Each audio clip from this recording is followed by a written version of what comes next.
Hi, welcome to another session of Business Studies for the 11th Standard with me, Vishwanath sir.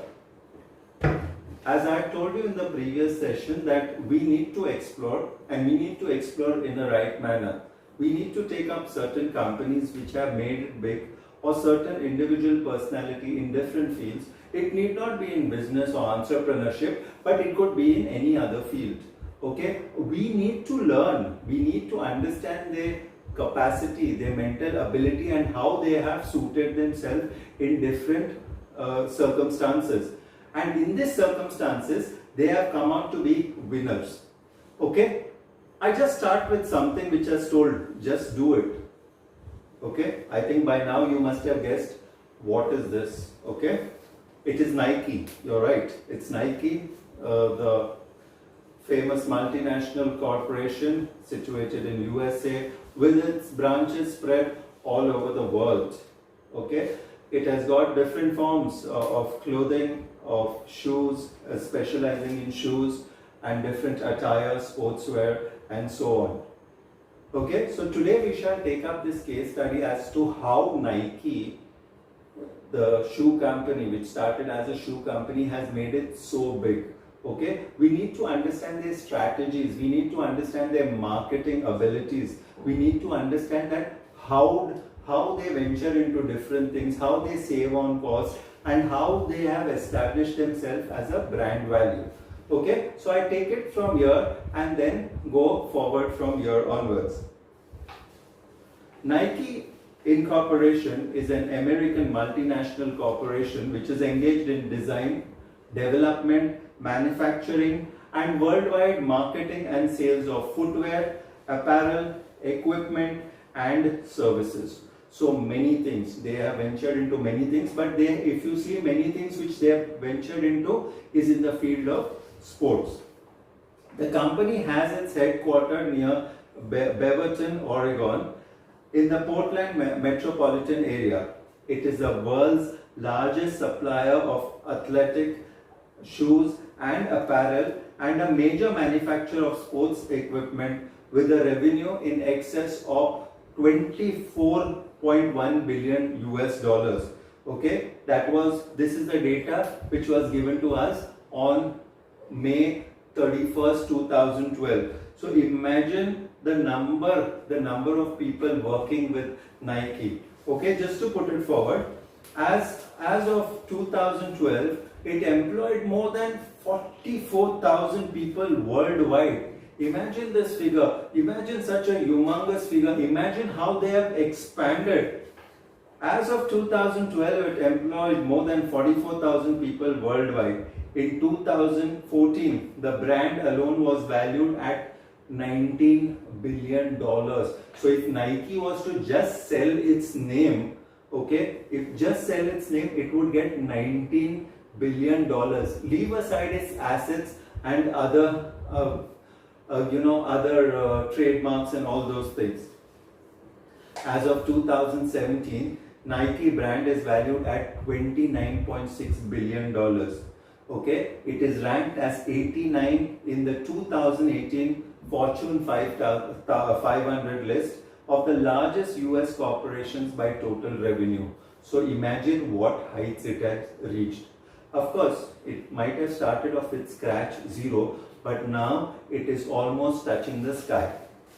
Okay, let's have a brief history about Nike.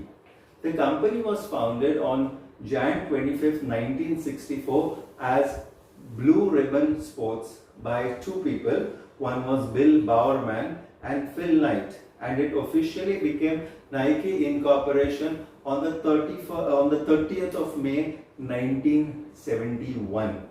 The company takes its name from Nike, that is a Greek goddess of victory. Okay, true, even in terms of their business, they are victorious. They have captured different markets and they are ruling the roost. The Nike markets and its products under its own brand as Nike Golf, Nike Pro, Nike Plus, Air Jordan, Nike Blazers, Air Force One, Nike Dunk, Air Max and Foamposite. Okay, they further went ahead the Nike skateboarding the Nike CR7 after Cristiano Ronaldo, and the subsidiary included Brand Jordan and Converse. Nike also owned Bauer Hockey, later named as Nike Bauer, from 1995 to 2008, and previously it also owned Cole Haan, Umbro and Hurley International. In addition to manufacture of sportswear equipment, the company operates its retail stores under the Nike Town name. Okay, the Nike sponsors have got high profile athletes. Okay, so one of the chief reasons which you will discover later is that their marketing strategy is they have got the topmost athletes in the field of sports who are endorsing their products. So the public have the confidence that Nike, being such a brand value to everyone, and the top sportsmen are wearing it, people will venture buying it even if the cost is slightly higher. Nike sponsors many high profile athletes and sports team. In fact, it had also sponsored the Indian cricket team, okay, along with other sponsors too, around the world, with highly recognized trademarks of Just Do It and its swoosh mark. Okay, the swoosh mark, which tells you that it is right.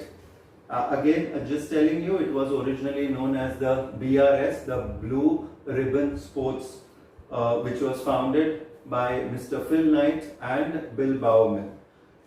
The company operates in Eugene, Oregon, as a distributor for the Japanese shoemaker Onitsuka Tiger. Mostly the sales and most of the sales at the track meet of the Knights automobile. Okay, so some of them were sold when the athletic meets were going on. So they initially started off by buying shoes from Japan and selling it in the US.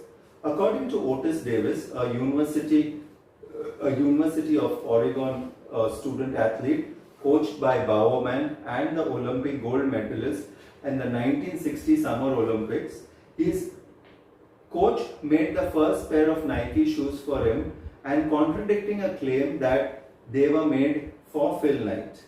Okay, so it was first made for him. According to Davis, I told Tom Browack that I was the first.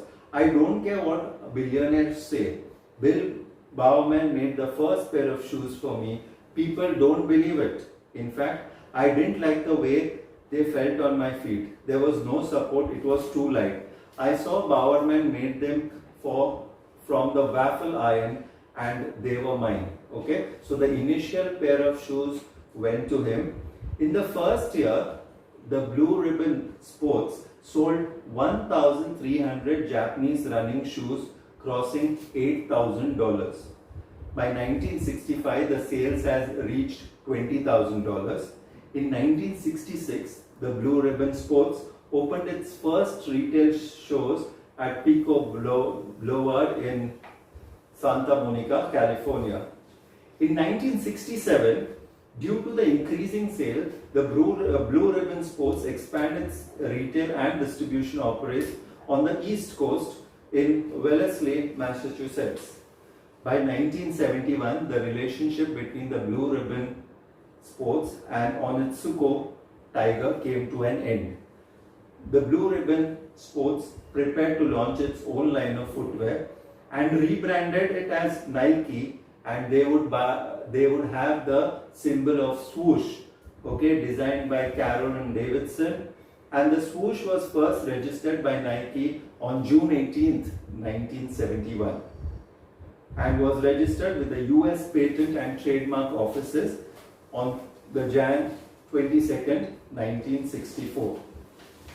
Okay, so they went on and they expanded very well.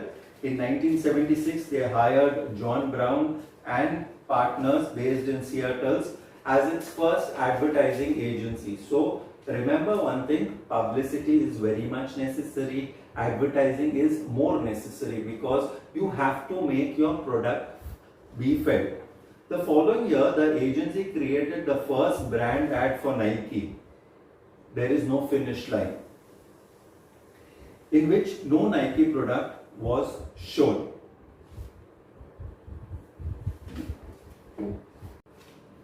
there is no finish line. Okay, no Nike product was shown. Okay, so the tagline was a very positive tagline. By 1980, Nike had attained 50% market share in the US athletic shoe market, and the company went on in public on that year. Okay, Wilden and Kennedy, Nike's prime ad agency, had worked out with Nike to create many print and television advertisement, and Whedon plus Kennedy remains Nike's prime ad agency. Its agency's co-founder was Dan Whedon, who coined the famous slogan, "Just do it." Okay, for a 1988 Nike ad campaign, which was chosen by the advertising age as one of the top 5 ad slogans of the 20th century, and it enshrined the Smithsonian Institution. Walt Stack was featured in the Nike's first Just Do It ad, which debuted in July 1st, 1988. Whedon credits the inspiration slogan for "Let's Do It" with the last words spoken by Gary Gilmore before he was executed. So it became so famous, there was a connected history to it from where they took this tagline. Throughout the 1980s, Nike expanded its product line to encompass many sports and regions throughout the world. In 1990, Nike moved to the 8-building world headquarters campus at Beaverton, Oregon. The first Nike retail store, dubbed Nike Town, opened in the downtown Portland in November of that year. Phil Knight announced in the mid-2015 that he would step down as a chairman of Nike in 2016.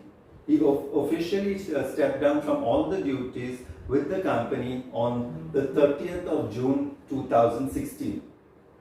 In accompany the public announcement on the 15th of March 2018, the Nike Chief Executive Officer Mark Parker said that Trevor Edwards, a top Nike executive who is seen as a potential successor to the chief executive, was relinquishing his position as a Nike's brand president, would retire in August.